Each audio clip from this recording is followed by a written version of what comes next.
Hi everyone, this is Michelle for AfroExpats. Welcome back to my channel. Today I am super excited to speak to Hubbert, and we met online as I meet most people online. He recently moved to Mexico, and in form with what I was just explaining to him is I haven't had the opportunity to speak to a lot of Black male expats. So I'm very excited to hear his journey, why he chose where he chose. And I'm really interested in hearing about this place in particular, which is located in the state of Chiapas. And he's going to tell us how to say it, but I'm going to try. It's Tuxtla Guteierrez. And Guteierrez? Okay, so basically in saying all of that is, this is very different for me too. I've been to, not everywhere in Mexico, but I've been to a lot of places in Mexico. Chiapas is one of the states in Mexico, but they also have an area in Chiapas that I really do want to see. So I'm not sure where this one is in location to where I want to be, but I can't wait to hear about it, how you got there, you know, your journey from the US, where in the US. So we're just gonna like take our time and find out all about Hubbert. So thank you for joining us, and thank you so much, Hubbert, for spending time with me to share your journey. This is gonna be exciting. So I'll let you go right ahead and tell us where you moved from and why Mexico. Oh, great. Well, thank you. And it's a pleasure to for you inviting me to your show. As a matter of fact, I'm happy to be here. Thank you. Well, I'll start off by, I had retired, of course. I had a home, and well, I was getting stagnated, I guess you could say. I got divorced, and I was like, you know, the grandkids don't come to visit no more. They got grown, they got boyfriends or girlfriends, and they didn't want to come visit, so I didn't have anybody but me. Okay. So I said, you know, I got the one day on YouTube, and they was like, go explore your retirement. I let the garage. I'd heard it many times, and I was like, I don't want to go nowhere. So interesting thing, Philippines was my first choice. I had been doing research on the Philippines. And then it got to Jamaica, my next choice. And then I came across something that said, make your list of what you want in the place where you want to go. And I was like, well, hey, I don't have much, you know. I had three things on my list. One was I wanted climate, something that not cold, because I hate cold. I'm sorry. It just does not agree with my body. So it cannot be cold any season. Reasonably, I was struggling, of course. I just got a divorce, and then the house snowed, and everything was, I was like living paycheck to paycheck. That was more feasible than living paycheck to paycheck. That was my second one.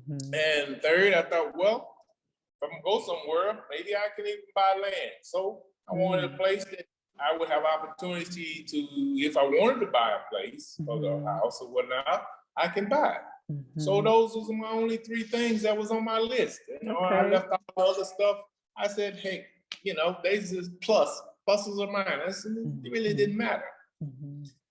All right, so after I started checking my list out, Philippines went off. We can't buy land in Philippines. Why? Oh, I didn't know that. Why can't you buy land? You have to be Filipino is the only one.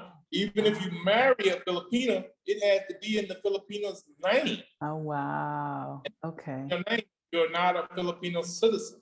Okay. But can you buy property, like if you wanted to buy a condo, but you're not buying the land, or it just, you can't buy anything there if you're not?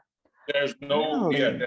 I was, what I read was there's no buying of land or house on land. Oh, wow. You can Okay. rent all you do, they have no problem with it. Okay. Okay. Did So, not know that. Philippines game, it flew off the list, and plus it was farther. Yeah. I looked at the plane ride there. It's far. Quite a trip, you know. It's a far, yes. And I still wanted to come back to, be able to come back to the U.S. to visit, of course, family and friends at least once a year. And so that one got off the list pretty quick. Okay, Jamaica. I went to Jamaica before. I liked it as well. I done the same thing. Can you buy property? And it says that in Jamaica, I believe if you married, you could share property. Couldn't buy it, but you could share it. Some kind of way he was saying. But you can't buy it, share the property. So that got complicated. That's just too much. I didn't. So, and plus the cost of living there was about the same as the U.S. So it's like I'm not getting that living a paycheck to paycheck. I figured it out, and it was not feasible. Still expensive, yeah. Still too expensive. Jamaica is definitely not an inexpensive place. I think it used to be, and then you can moderate your expenses, you know, in regard to like eating and what you're doing socially, but most people slow down so they can have more entertainment and fun. And you know what I'm trying to say? You want to be able to have a little bit more freedom. Social life. Right, exactly. Yeah. So next Jamaica, that's my people, them. My parents are Jamaican. But I have not really looked into buying or living there full time. I visited, but that's pretty much it. Yeah. So after you nixed Jamaica, how did you decide or come around to Mexico? Well, that was the next interesting thing. Like I said, I had some friends in the U.S. who were from Mexico. And I got to talking to them, and I was telling them I'm thinking about moving. They said, well, Mexico, you can get permanent residency, you can buy land there. Oh, it's cheap living. Oh, on the money you have here, you live like a king over there. I said, what, really? Right. Oh, that sounds kind of interesting. So, like you said, you know, the popular places was Cancun or Puerto Vallarta and Baja California, excuse me. Places like this, you know, which was mostly touristy, and you know, you get all the same amenities as in the U.S. Right. And I looked at the prices on it, and I was like, well, I mean, it's not like saving a lot, but you know, it's still cheaper than what I would be paying now, you know, U.S. And so that was reasonable. So I also have a back condition, which I was talking at the doctor's office one day, and one of the people in there, they had back problem too, and they said, I go to Mexico to get this acupuncture with the bees. I said, what? What is that? Bees? I want to know what that is. I don't like to get stung, don't get me wrong. And you talking about you let the live bees sting you, and you getting benefits from it that takes care of your pain. Okay. I didn't wrap my head around it first, and I thought, well, maybe this person is a little bit out there. But I went home and I done some research because, you know, I'm a big research person. Okay, that's good. I have a master's degree in business technology, so it really got me into doing research, you know, digging into this part and that, and you know, going through, shuffling through, and comparing. Okay. So I have to admit, even though I got my master's degree late in life, which I couldn't use because I was already retired when I got. But you're smarter for it anyway. But exactly, education is education. Benefit. Right. I tell the young people nowadays, anytime too, that no matter what, get your education. Amen. Because even though you might not be working in that field, but you will learn so much other things. Exactly. That help you in life. Exactly. Just important. Logic. I mean, yeah. You know, the ability to have a good sense of reason, logic, respect for other people's point of views and debates. Exactly. And, you know, it's like, okay, here's my viewpoint, but I can also appreciate and understand someone else. I think you learn a lot of those things when you go to college. Right. You really do. Absolutely. It's a great positive no matter what. Absolutely. I'm all for it. So back to the B person, right? Yes. I did the research and I found the studies that the poison of the bee sting or whatever does regenerate cells or something. I'm not a medical doctor. I'm just telling you this is what I read. Put that the first. I think I've heard that. This is just what I read. Okay. But I said I wanted to try it just to see if I can get relief from my pain, because terrible pain, and sometimes I can't even get out of bed.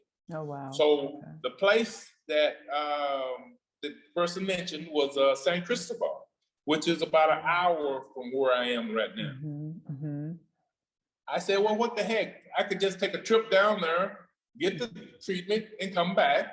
Maybe spend a couple of weeks just to seeing what it's like. So my first trip down was to San Cristobal. Okay. And it's an hour from Tuxtla. And Tuxtla has the airport. It's the main airport. Okay. It has its own international airport. Okay. Which was great. That was a plus. Okay. You fly in, you take the little transit to San Cristobal. I got my appointment and everything set up. I get my treatment. I stay there in a hotel for about 2 weeks. It was 2 weeks, my first visit. After a week of the swelling went down. Yeah. Your bee pollen stings. Okay. I'm telling you, it was amazing. I felt great. Oh, really? Okay, so tell me, before you move beyond that, tell me, like, what was the process like? Like, how did it go down? Like, what did they do to make this work for you? Yeah, the treatment. Oh, okay. So the acupuncturist is what she is. The acupuncturist, masseuse, all in one, because in Mexico, they have the jack of all trades.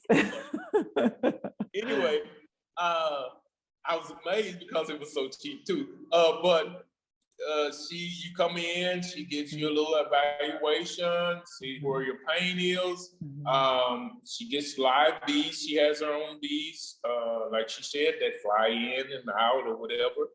And she gets, how many were 3 or 4 bees, I guess it was. And she gets them with the little tweezer, and she asks you, okay, here. And then she puts the bee and lets it sting, because you hear him go bzzz. Right. Interesting. Okay. I would tell you, it takes a little adjustment. Okay. Because it's the bee sting and then, yeah. Oh my goodness. She gives you a massage before and relaxes you. And actually, I felt minimum pain. Okay. Compared to your back pain, right? This part right before he stings is the only part that gets you a little anxious. Like a pinch, okay. But and you relax, of course, relax. And like I said, she walked you straight through it. She spoke English, which was great. I wanted one that speak English, and she spoke in Spanish. So that was really terrific. So she could understand me or whatever. And she does a test, of course, to make sure, because she said, some people are allergic to bee stings. Bees, most people aren't allergic. Wasps, stuff like this right here, yellow jackets or whatever, people are more allergic because their venom is more poisonous. Right. Whereas bees is only for numbing, not for, I guess, like killing. less venomous, right? Killing, yeah, venomous, exactly, exactly. And she does a test first, like I said, and then, you know, she waits, I think she waited about 15, 20 minutes to make sure it didn't have any reaction. And then she proceeded to, I think it was 4 places on my back, done the bee stings. Okay.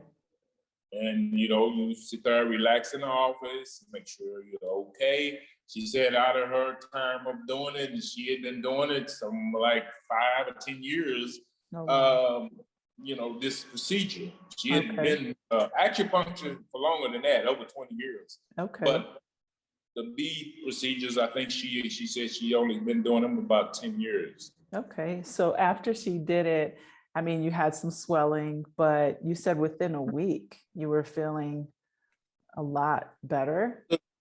Amazing. Wow. It's amazing. Okay. I will highly recommend it because, like I said, of course you can get it cured.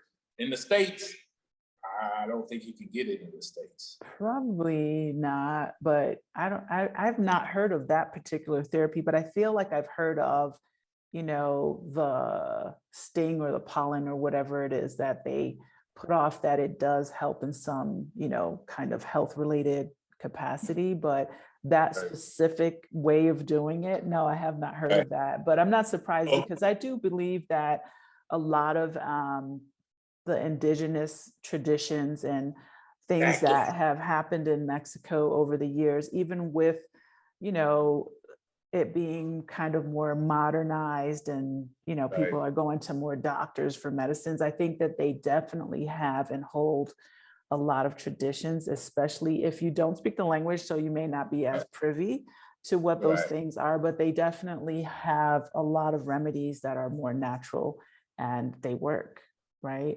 And they don't cost a lot. So yeah, I would be willing to try that if my back was killing me. I'd rather do that than a lot of medicines. That's right, because see, that's what had caused my biggest health problem was taking the medicines in the U.S.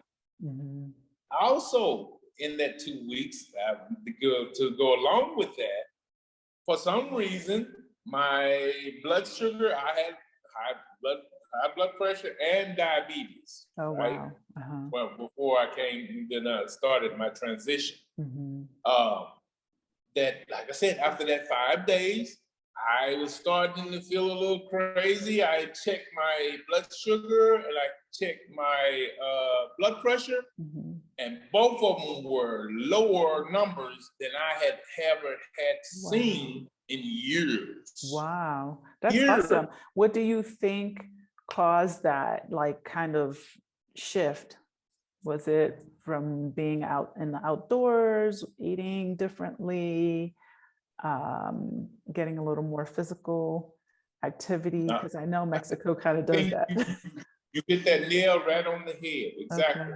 Okay. The food, the combination of food and the more activity, because of course here in Mexico, you're going to do more walking than you would in the States. Because you're in the States, you're going to get in the car, drive around the corner to 7-Eleven.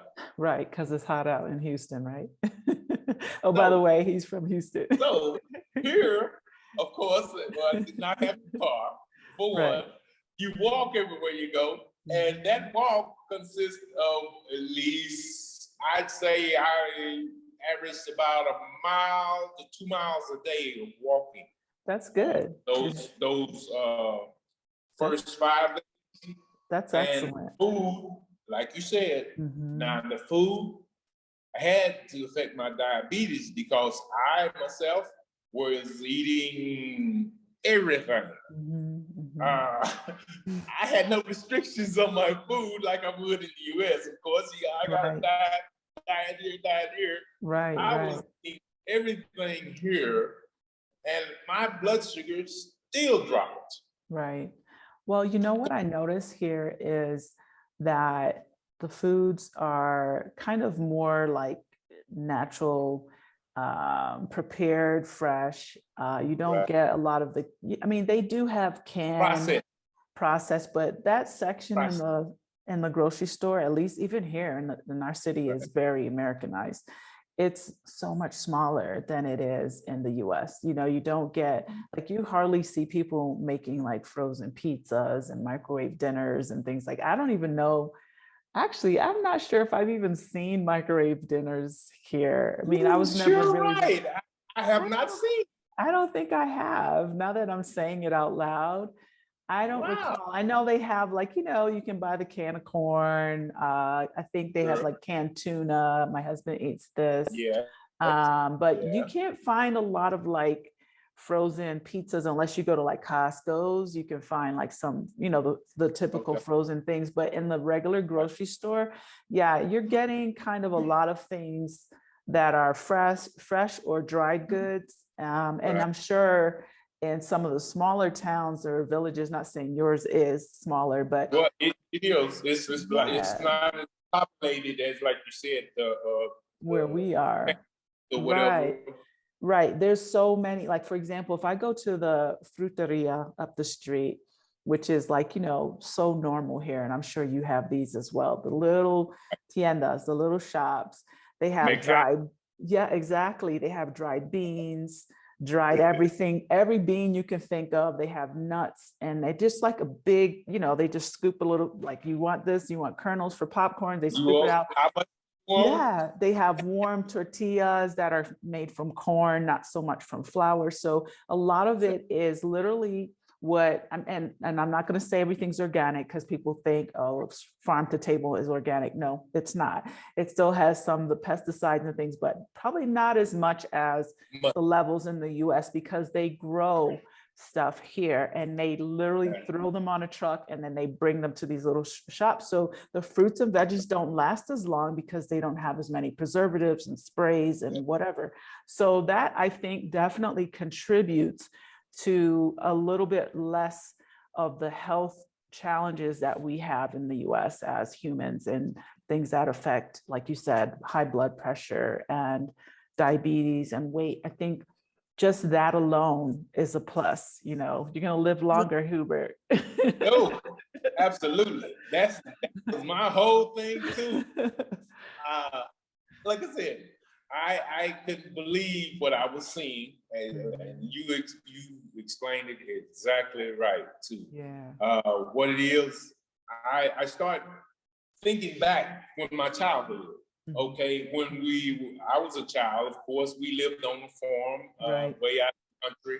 We had to live off the land.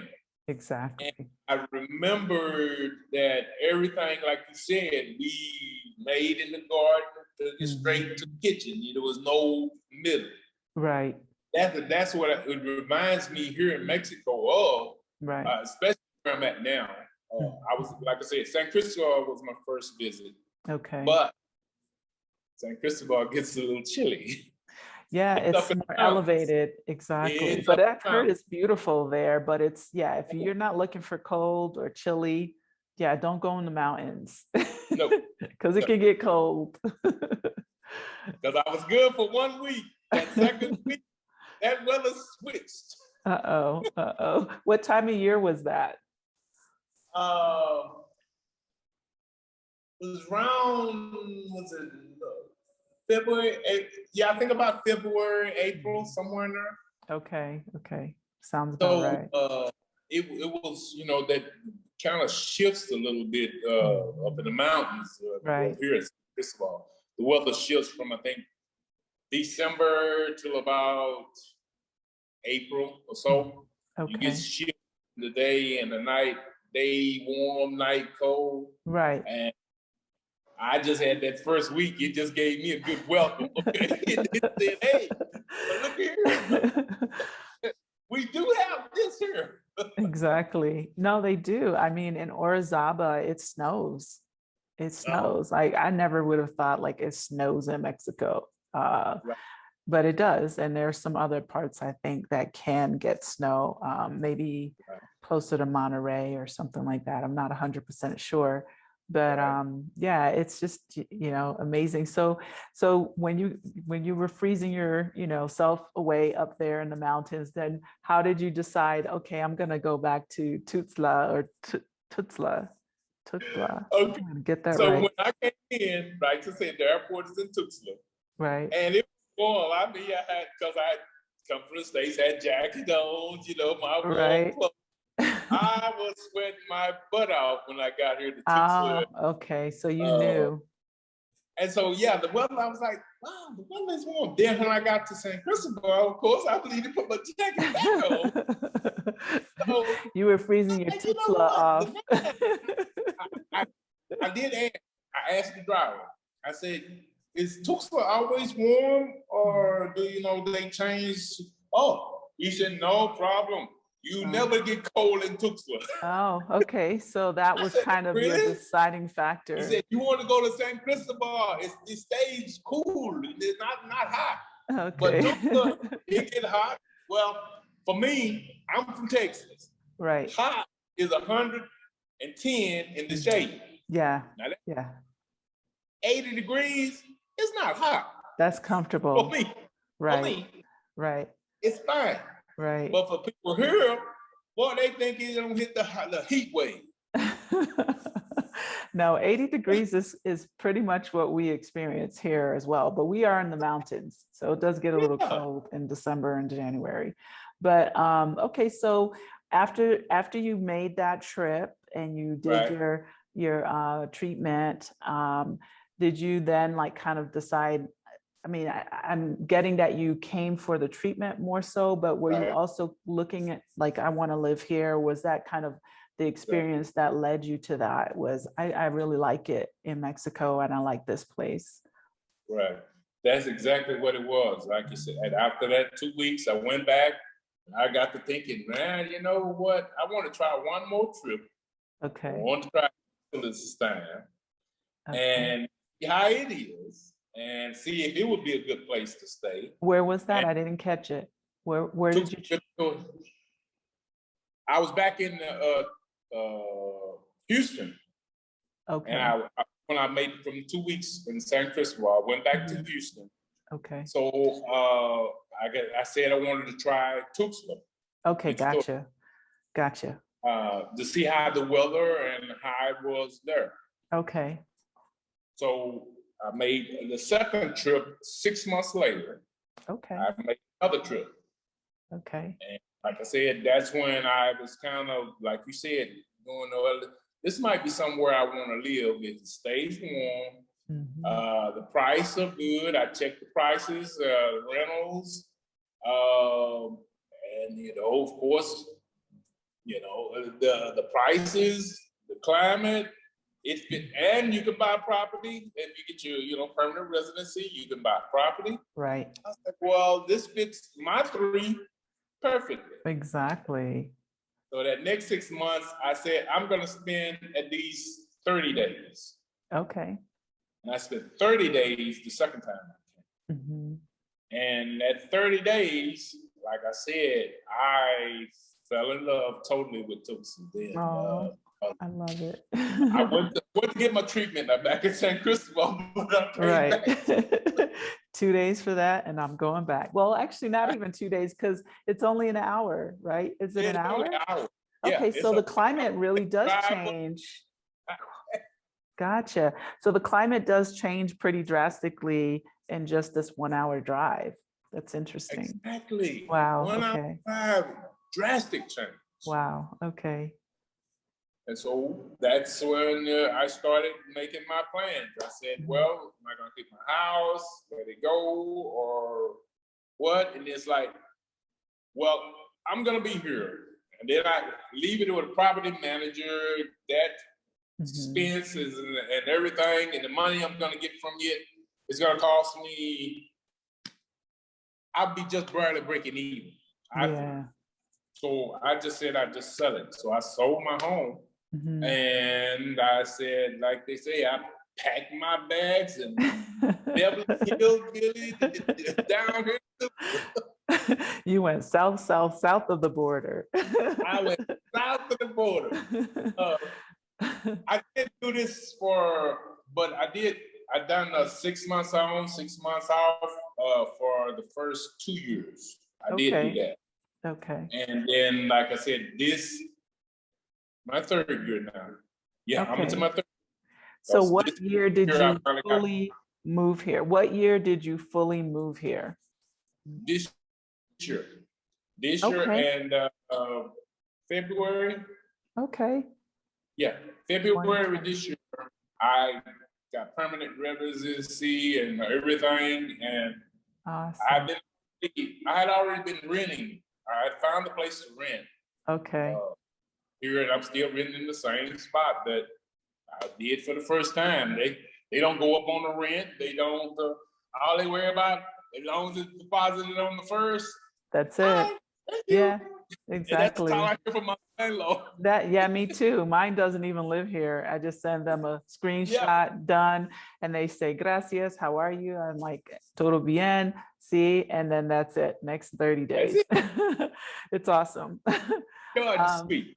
Yeah, so tell me, like, I want to know well, first, what was the process like for you in finding your place? You know, because people kind of want to know, like, did you hire a realtor? Sure. Did you drive around?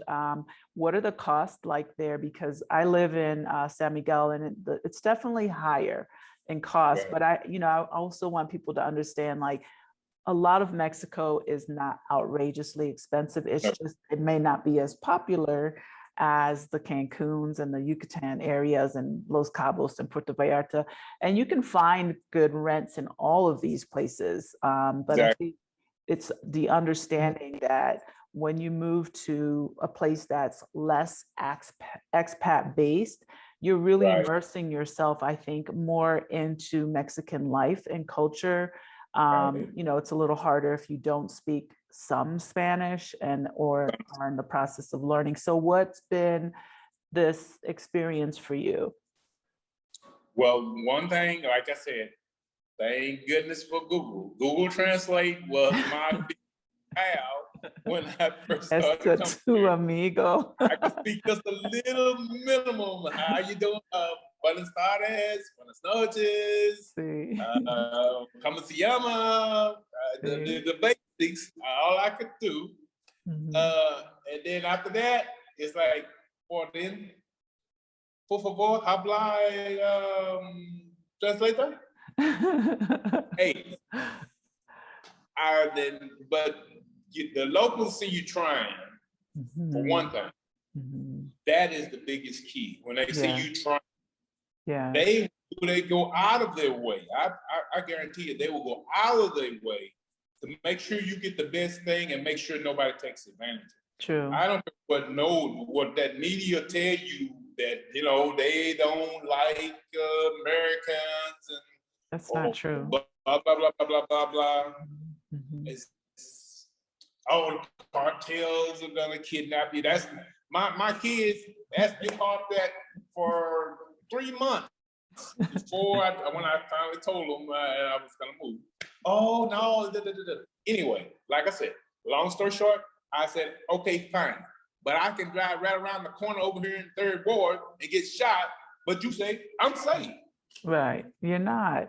And you know what's funny? I have to say this as far as the cartel thing is, you know, and I'm not making light of anything, but that was also semi my concern, even though I've been to Mexico a lot. But, you know, coming with a child, that was a little bit more like I was going no matter what, but I did a lot of research, and I think I made a comment to someone about, you know, the kidnappings or the ones that I had read about, because you can find things that have happened online, and it, you know, you read one thing and you're like, oh, okay, let me look at this a little bit.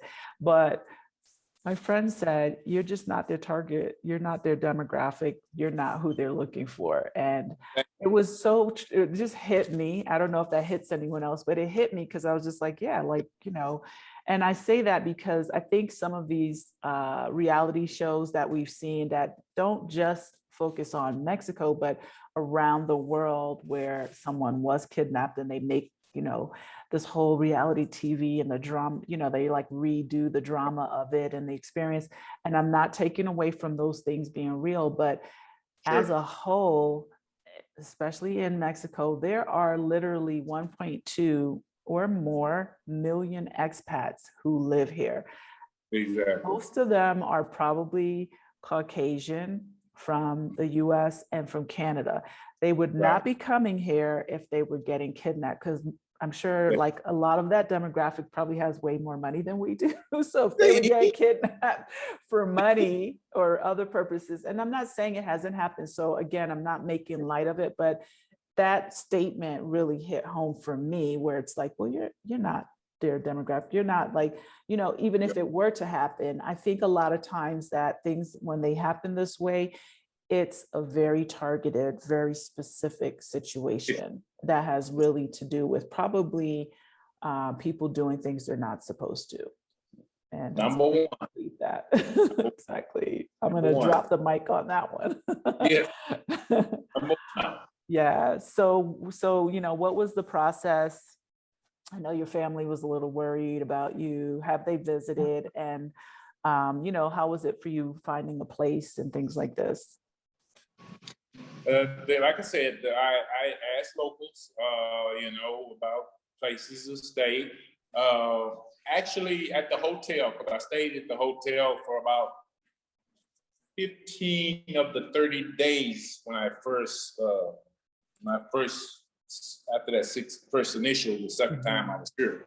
I asked one of the hotel personnel there about, you know, places to rent. And just happens, they had a cousin who knew a cousin. Okay. Right.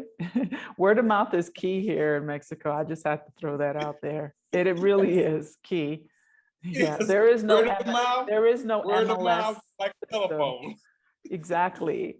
Word of mouth, meaning, you know, you see a sign or you say something to someone and they're like, I have a so-and-so, I know this, and I'm going to put you. This is really how they operate in Mexico. So people get frustrated when they're initially looking because they want to go online to an MLS system sort of thing. They do not have that here. It does not exist. Maybe with it, like, for example, San Miguel is set up a little bit more where you can go to some sites and see a listing of places, but it's almost that agency who created this. There is not really like this lockbox on the door and I can ask this agent to take me over. No, if this agent is in charge of that property, this agent cannot get in because they don't leave keys on doors because people will break in and take things. So, you know, it's just different. I want people to understand it because I've seen lots of posts over the years where people were frustrated by not being able to see the list of things. And that's one thing I just wanted to point out. Like, it's usually a word of mouth. It's usually someone. You definitely need to give yourself a little more time and more patience to explore your options and understand the process. And even the pictures sometimes, and this happens in the US, you'll see, you know, whatever, you get there and it might not be quite that. Exactly. Yeah, so a cousin of a cousin of a cousin found you your apartment. Okay. Exactly. And they said, yes, sure, you know, they are willing to show it to you and everything. And so I was like, well, sure, I would love to see it, you know, I'm interested, maybe a couple of months or so, blah, blah, blah. So when I did come to this place, I seen it, you know, I said, okay, it's not bad, you know. Didn't look like it's a bad spot. They said Mercado's down there. Sam's is about another so-and-so here, and then Chadawe here. And so it was kind of a little centrally located, and, you know, I could walk to these places, which was the best thing. Okay. I could walk to these. So they told me the price. I was like, you talking about a day, maybe? You're like, a month? Let me, okay. Hold on. $125 a month? Wow. Dollars, you know, but of course it's what, like 2,500 pesos or whatever it was. Right. Wow. That's a great deal. And exactly. And it's a house, so 1 bedroom, of course, but she has it level off, you know, top and bottom. Bottom is, like I said, more or less 1 bedroom. Top has 2 bedrooms that's rented out up there. Oh, okay. And they share the top part the bottom part is not shared at all. And that's what, I was like, hey, I can do that. I don't believe you like doing the sharing stuff. Right. My own bathroom. I want my own bathroom in my room. Right. That was one requirement. I wanted private bath. Right. And kitchen and living room. Okay, and nice. So, like I said, it was truly a nice place. Everybody was so friendly. I walked the neighborhood practically every other day. So every time I walk, everybody wants to stop and say something to me. Yes. Because, of course, it's not that many Afro-Americans here, but it's been more now because of I think most of them are Haitians that's coming through now from Haiti. Oh, okay. And there's been, of course, I take my account, of course. We see somebody, hey, right. Because you never know. The first thing is say hello, that's if they speak English. Right. If not, hola, okay, Haitian. Right, that's pretty interesting. Yeah, so what is it like? Are there a lot of Afro-Mexicanos there? Like, I don't know what the history is in this particular city. Well, there has been, I know at least one that is Afro-Mexicano. Okay. Sure, he's a matter of fact, befriended me when I first got here.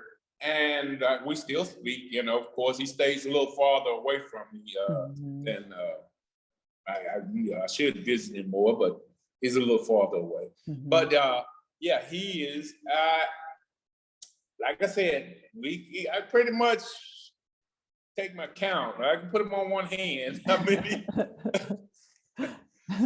Hey, there'll be more and more. Or whatever that I see or communicate with. But no, it's not a lot, I have to admit. But it doesn't really bother me because I've never felt out of place. Right. Or say, look strangely at, I put it that way. Right. I've been embraced better than I have been in the U.S. The truth of the matter. Yeah. I've been embraced by the people and socially. Oh my goodness. They want to invite you in for coffee, Pam, or Pastora, coffee for sure. Right, for sure. They're just very friendly here, and it's a very social culture. And it's also very genuine, it doesn't feel put on or pretentious. And I really am grateful for those things in particular, because I think I definitely didn't come expecting it to happen to be this way. Even though I'd visited a lot, I just wasn't sure is the treatment that I received over on the beach, which was a smaller village and area, will I get the same in a bigger city, Right. And it does change a slight bit. I noticed when I go to Querétaro that people are a little bit more city vibe, they're not as they will definitely speak to you, but it's more like service based as opposed to, they're just like, hey, how are you doing? Like, hi. Right. It's sort of like, hola, ¿cómo estás? And then, you pay for your thing. But at least they do say that. You don't get the, how can I help you? That's it. No, but that's beautiful. So tell me, are you still kind of in the process of looking, or would still want to buy land? Is that something you really want to do? That is definitely still on my list of things to do. I'm sure I'm kind of in the process because I want to give. I said I was going to stay 2 years to find the area or whatever town that I really want to live in. Okay. I'm a big gardener. That's what I liked about the little terrace. I can have all my plants out there. Beautiful. Okay. Morning ritual, of course. They're my baby. they're my kin folks, they're my sisters, my brothers. I have named them all, of course, my family. But I really, like I said, I'm wanting to get something not far out of town, but something on the edge of town that I can have, because on the edges, you have more, I guess, property. You get more property range or whatever, gardening or whatever. But for me, it's gardening. And yes, I'm into the process a little bit, not a lot, but I'm still researching, just find that one that I feel is for me. I put it that way. Okay. I planned on it because, like I said, I finally did get my permanent residency and everything. So I'm all clear to start to get any property. I got my car now, which is great. How was that experience? I still don't like driving because I'm so used to walking everywhere. Yeah, I mean, maybe you don't have to drive so much, No. you know, only if you want to travel. I know we started driving a little too much, but I'm happy we have a car because I like to do little road trips and stuff. And I think you can see more, get out of town a little bit. But the walking factor was definitely top of my list when I moved here. I really wanted to keep that active, you know, activity going. But how was the process for you? You know, like, for example, I mean, I know I've reviewed this, and you kind of went over how you found your place, but was it pretty easy for you to rent it? It was kind of, did you need like any specific documents, or did they just want like a first month and security? I didn't even have to give first month security or nothing. She did. Matter of fact, I got a discount on the first month, that 15 days. But because it was so cheap, I said, well, what the heck? I'm going to make sure I get this place now. Right. I was still basically in the US, and I was paying for this place here because you wanted to have it. I was like, man, I threw that away in the US on gambling and whatever. I was like, heck, I'm renting a whole place that I know not there, it's going to be there. Right.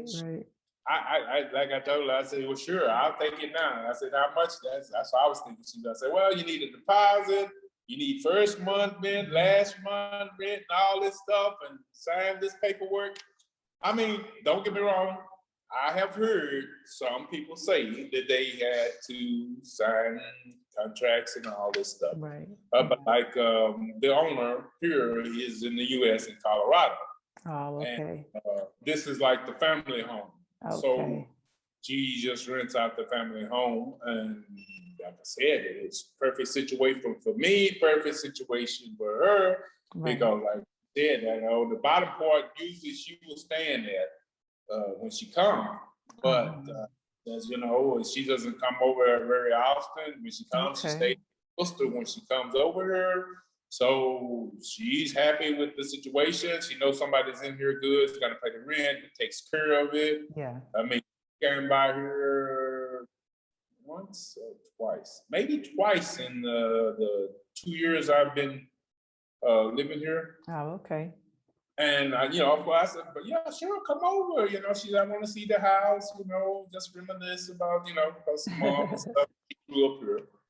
Okay. And absolutely, come on over. And she came in, you know, talked, we visited, she left. That's been absolutely amazing. I mean, like I said, the social life, of course, and don't get me wrong, the parks. I remember, okay, I will tell you, as a kid, we had this park. You know, the whole community would go to, and you socialize, you see girls there. Oh, yeah. Anyway, here, the same system. I can't believe, because, you know, weekends, of course, you go down to the park, Saturday, Sundays, and they have marimba bands, all different kind of bands they play. And your video went out. Okay, there you go. I'm sorry. That's okay. I'm about to hook up the thing. It just said I'm low battery. Oh, okay. But anyway, it was just like old days, going to the park, you know, you listen to the band, you sit there, you can dance around the gazebo. And, oh, nice. It's for me, Right. it's like a throwback. Nice. And it puts me in such a good mood or sense of feeling of home. Right. That's what my kid, yeah, aren't you homesick? Don't you want to come back now? Well, no. What for? Are you want me for there? Is to borrow money, come drop the kids off, or babysit. Babysit. Whereas here, babysitting and drama. I have a life. Yeah. I'm telling you, I have a life. Right, exactly. And I think that people need to understand that, like, it's okay for you to now enjoy yourself a little bit more. I mean, don't get me wrong, family's family, and Yes. you know, they will forever be. I mean, I left a long time ago. I left like 20 something years ago, but my point is that it's okay for you to, you know, have something for yourself and do something different. And I think that this is a good example of you're moved on to something that actually makes you feel good, you know, and you enjoy it, and you're like doing more activities, and you're in a new place. I mean, just even being in a new culture, a new language, that's stimulating, you know. It's like, oh, okay, I have so much to see and learn and do. And it makes you want to get up and go out of the house and do more and see more and meet more people, you know? So I think all of those things thrown in the pot really make us feel like we've tried on a new jacket, a new chapter. Absolutely. Mm-hmm. Absolutely right. Absolutely beautiful. I love it. So how is it like as city-wise? Is it a fairly big city there, or? It's a fairly big city too. Gosh, I saw the population before. Oh, well, I can't think of it now, but yeah, it is a very good sized city. I have to admit, it's to me booming. Yeah. Well, you said they had a Sam's Club. I don't know if that's like some kind of measurement. I'm sorry, but for me, it's booming because I have everything that I would need. They got the Walmarts, they got the Sam's, Chili's, and wow. If I go to American Food, IHOP, or whatever, they have all these amenities that, you know, I feel I'm not missing anything from being in the U.S. And I feel just like I said, right at home. Nice. So it's convenient. And so, what was the process for you to get your vehicle? I don't know if it's the same because the states do change state to state. Well, it was very easy. I showed them my permanent residency card, my the one that stamped in my passport. Showed they wanted to see that. Wanted a bank statement of my income, verify my income. I didn't have to get for 1 month. I usually about 3 or 4 months. I was thinking he's gonna add. He said, no, 1 month is good. Okay. Put my down payment down. Nice. And that was it, huh? So you, this is new for me. So you purchased a vehicle that you're like having it financed? Yes, having it financed. Okay. Okay.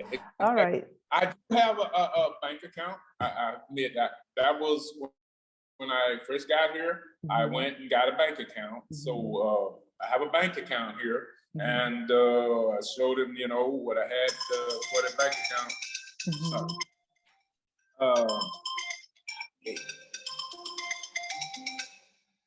Sorry.